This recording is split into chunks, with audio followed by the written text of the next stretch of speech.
bom? Eu sou a Fernanda Daltro, sou gerente executiva do Sempre, que é o compromisso empresarial para reciclagem. Já fui muitas outras coisas, vários outros chapéus, e hoje eu estou aqui no Sempre, que é uma entidade sem fins lucrativos. A gente é uma associação de empresas que tem 30 anos de história. O Sempre, para quem é da nossa área aqui de resíduos, é uma referência, tem muitíssimos estudos e pesquisas. Acho que todo mundo que já estudou resíduos na vida, quis saber sobre reciclagem, já deu uma olhadinha no Sempre. Está super pequenininho, mas eu vou só falar para vocês, a nossa história começa em 92, na Rio 92. A gente foi uma entidade muito protagonista durante a discussão da Política Nacional de Resíduos Sólidos, do Acordo Setorial de Embalagens. Em 2018 a gente sai desse contexto e em 2022 a gente está aí num outro movimento do Sempre que está querendo voltar a ser essa referência técnica. No momento a gente tem 5 grandes empresas associadas, a Tetra Pak, a Klabin, a Arco, a Vigor e a Ginomoto, são então fabricantes de embalagens e usuárias de embalagem. Mas a gente está se abrindo agora, entendendo que o setor de reciclagem está muito mais amplo, a gente quer chamar as consultorias ambientais, gestores de resíduos sólidos, os próprios aparistas, as startups, para virem fazer parte do Sempre e construírem essa nossa história 30 anos para frente. Então eu vou falar um pouquinho para vocês, eu pedi para ele primeiro para fazer um panorama da reciclagem, falar um pouquinho de lei e aí passar a bola para quem está fazendo na prática. Qual é a nossa situação atual de resíduos sólidos no Brasil? A gente está gerando aí, pelo menos em dados de 2020, 82 milhões e meio de toneladas por ano, nacional, tá? A gravimetria disso está aqui, está pequenininho para vocês verem, mas o que a gente chega à conclusão? 45,3% desse montante é resíduo orgânico, 15,5% rejeitos e 39,2% a fração seca. Essa fração seca é o que a gente chama aqui, basicamente, dos materiais recicláveis. Então são os plásticos, os metais, o vidro, o papel e papelão, embalagens multicamada. A gente não vai considerar aqui dentro aquilo que não é passível de reciclagem. Por exemplo, os têxteis, coros e borrachas estão ali.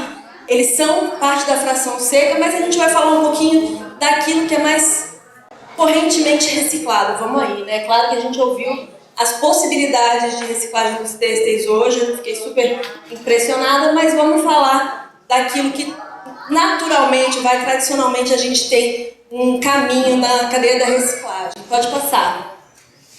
Então, vou falar aqui um pouquinho, uma parte bem básica, por isso que eu queria vir primeiro. Então, vamos falar desses 39,2% de resíduo seco, como que eles chegam a ser reciclados, né? Então, essa daqui é uma esquematização bem simples da cadeia. A gente vê aqui as fontes, o consumidor e o grande gerador de resíduos, que são as fábricas, são as lojas, são as padarias, são as escolas, são os prédios públicos, são considerados grandes geradores.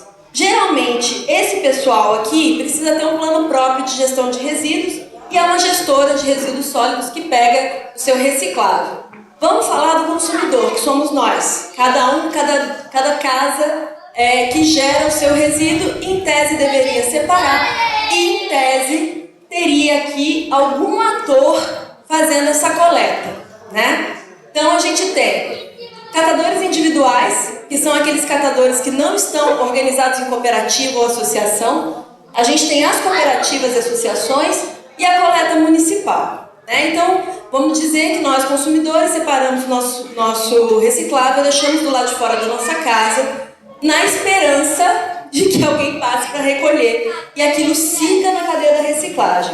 Se você é um privilegiado e está numa cidade que tem coleta seletiva, e mais ainda, que tem uma coleta seletiva que inclui cooperativas e associações, agradeça porque você realmente é um privilegiado. Isso não é a realidade da grande maioria dos municípios do país. É para lá que a gente quer caminhar, mas isso não é real ainda.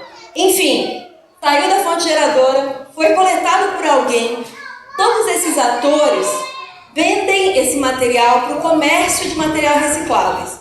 Então são sucateiros, aparistas, ferros velhos, mas são também grandes empresas que acumulam esse material, consolidam essa carga Então vamos dizer aqui que o catador individual pegou as latinhas de refrigerante, teve um pouquinho aqui na coleta, um pouquinho na cooperativa, no gestor, esse cara que junta toneladas e vende para a indústria recicladora, né? Então esse é um elo importante da cadeia porque ele consolida a carga, mas ao mesmo tempo é quem bota preço nos materiais. E essas pessoas aqui são as que levam menos em toda essa cadeia. O comércio vende para a indústria recicladora, a indústria recicladora produz, mas já, meu Deus, o segundo slide.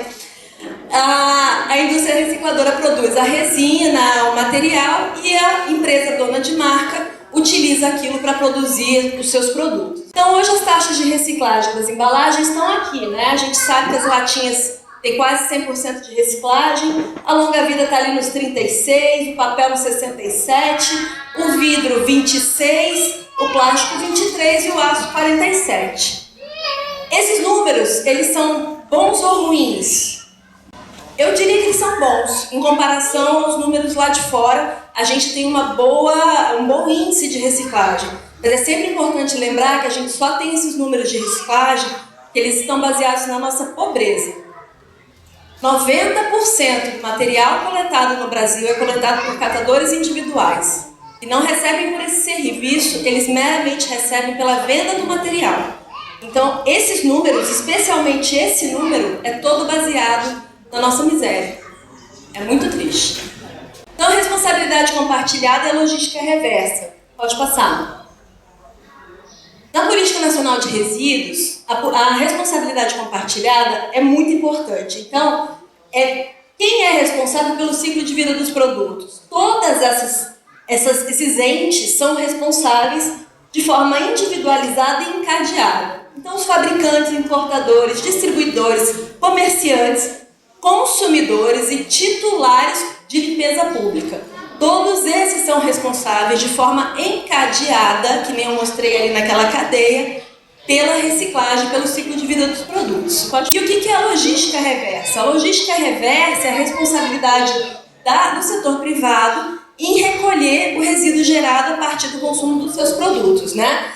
Então, é um conjunto de ações para viabilizar a coleta e a restituição dos resíduos pelo setor empresarial. Pode passar.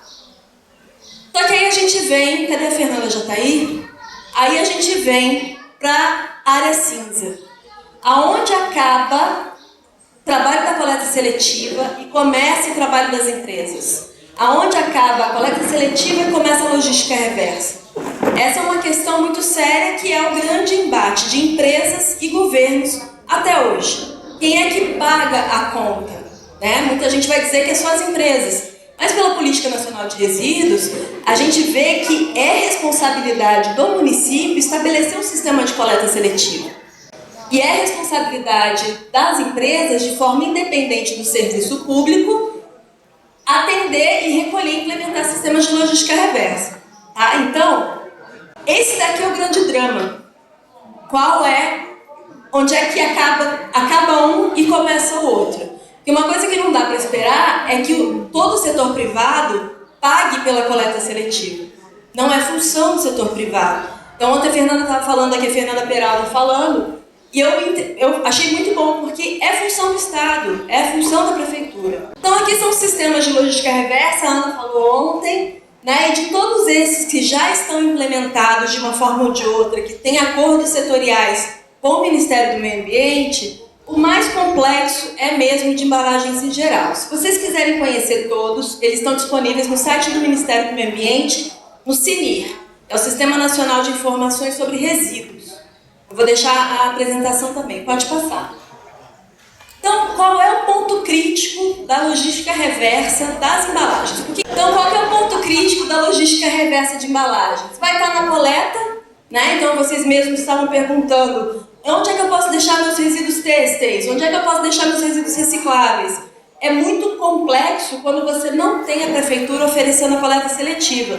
De novo, isso é a realidade em todos os municípios do Brasil. Então, a gente deveria ter aqui coleta seletiva, a atuação dos catadores, a atuação das cooperativas, os PELs, os centros de coleta. Todas essas possibilidades, esse mosaico de soluções deveria ser ativado para que os consumidores pudessem encaminhar seus recicláveis. Mas isso é sempre bastante complexo. Vai ter cidades que sequer têm catadores, cidades que não têm cooperativas, cidade que o poder público não tem grana para fazer uma coleta seletiva. Enfim, tudo isso é um movimento que precisa ser organizado e orquestrado. Um outro ponto complicado é o baixo interesse da indústria por determinados materiais. Então, tem alguns tipos de plástico que não tem valor econômico para ser reciclado.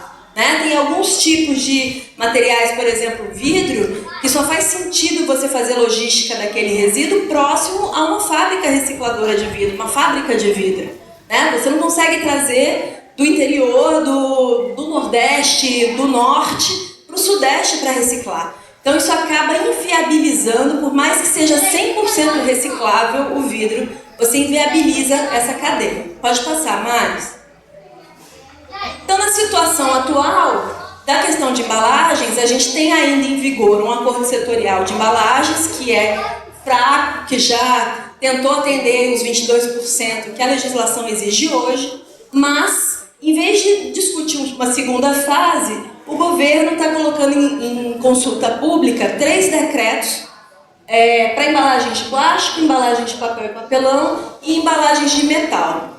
Estão em consulta pública. A de plástico já foi encerrada, essas duas estão abertas até 2 de dezembro.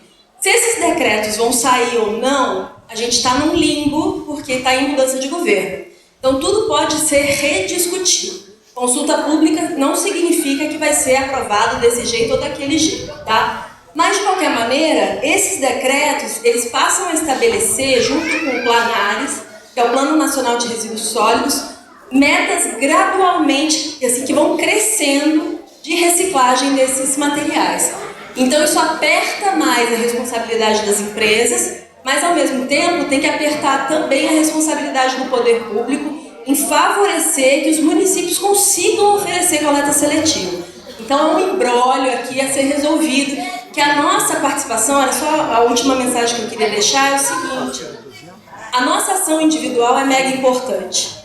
Mas se esses atores não estiverem atuando, não oferecerem uma infraestrutura real para que os consumidores possam fazer sua parte, a coisa não anda. A gente precisa fazer a nossa parte sim, mas uma parte importante desse papel é insistir com as marcas que vocês gostam, é insistir com as prefeituras para que toda essa infraestrutura de coleta esteja disponível. Então, a gente vai se juntar, vamos levar lá para Friburgo e tal. É sensacional. Façam sim, porque é o que temos para o momento. Isso é uma senhora contribuição. Mas insistam com os seus representantes para que a coleta seletiva esteja disponível e com as marcas que vocês gostam, para que eles coloquem no mercado produtos e embalagens passíveis de reciclagem e sejam realmente recicláveis na região de vocês. A gente pode falar um pouquinho mais depois. Obrigada.